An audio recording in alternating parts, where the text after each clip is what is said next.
दिलवाकर और एक अंगूठा सुझवाकर घर आया। पत्नी ने घबराकर पति से पूछा, क्या हुआ?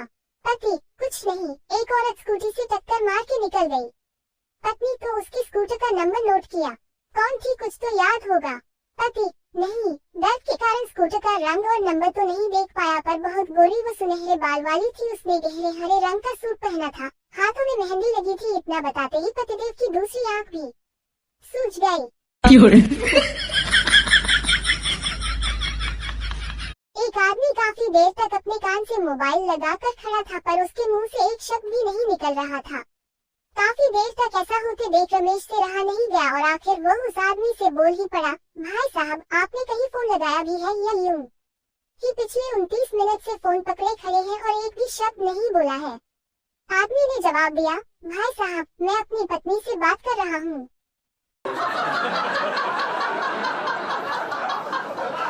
एक बार संता कोल्ड ड्रिंक की दुकान गया और दुकानदार से बोले, एक पेप्सी की बोतल खोलो भाई। दुकानदार ने खोल दी, फिर कहा, एक साथ आपकी बोतल खोलना।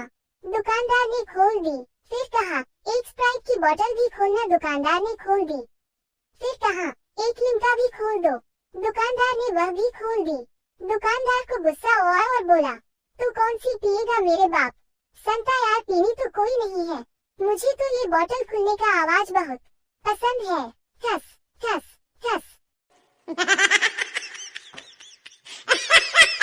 जज, इस वक्त में लड़की छेड़ते हो, माफ करने लायक नहीं हो। 80 साल का बूढ़ा साहब, मेरे भी तो सुनिए। जज, कोई 20-22 के लड़के नहीं हो जो माफ कर दिया जाए। बूढ़ा साहब, ये 7 साल पुराना केस है, तारीख पर तारीख की वजह है। जिसको छेड़ा था वो भी पोते के साथ आई है।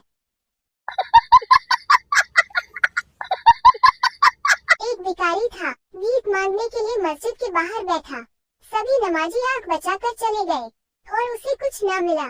फिर वो चच गया, फिर मंदिर और गुरुद्वारा, लेकिन उसको किसी ने कुछ नहीं दिया। आखिरकार वह एक बियर बार के बाहर आकर बैठ गया। जो भी शराबी बाहर निकलता वो उसके कटोरे में कुछ डाल देता। कुछ ही देर में उसका कटोरा नोटों से भर गया।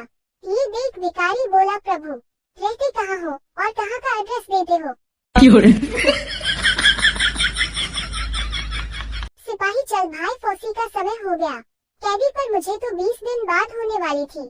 सिपाही जेलर साहब कह के गए हैं कि आरक्षण वालों को पहले मौका दो, इसलिए तुम्हारा नाम पहले। टीचर ने बच्चे की कॉपी पर नोट लिख कर भेजा, कृपया बच्चा को नहला कर भेजा करें। जवाब में बच्चे की माँ ने लिखा, कृपया बच्चों को पढ़ाया करें, सुंधा न करें।